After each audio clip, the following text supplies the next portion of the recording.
Hello everyone, thank you for watching my video. And now, today I'm going to show you that how to connect the uh, data mm, Outlook to Power BI.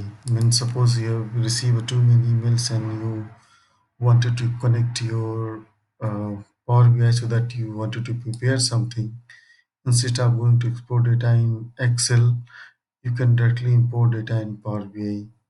So it is Microsoft already provided the options which is called Exchange. I can using Exchange easily export data in Power BI. So I'm going to show that. So see this now. Click Exchange Online. Provide your mailbox. Since I have my mailbox, so now that make sure it's a corporate or the connection should be available.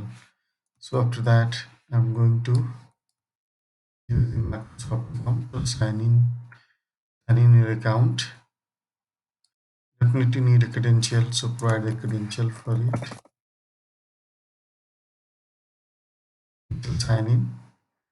Automatically will logged in here. Now then connected.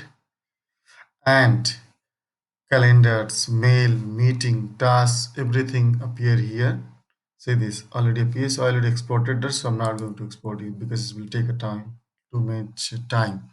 So now calendar, mail. I have received these are emails, so I can check it in body. Everything you can get it in Power BI directly. You can model data as per your requirement. So that is really going to help you instead of wasting time to going check each mail and you want to analysis something. So definitely it will going to help you. And now my mail is appear here, so I can check if I want. I can share the report with anyone. Also, I can enable the refresh, so that will be going to help you. Who will send it email to me that have email IDs. So this way you can import data in Power BI very easily. And if you have any feedback, question, please share your questions, comments, and good, bad feedback, whatever it is. Just share your feedback. And if like this video, so please hit on like and subscribe both buttons on YouTube. And since you watch my video, so thank you so much for watching my video. Goodbye.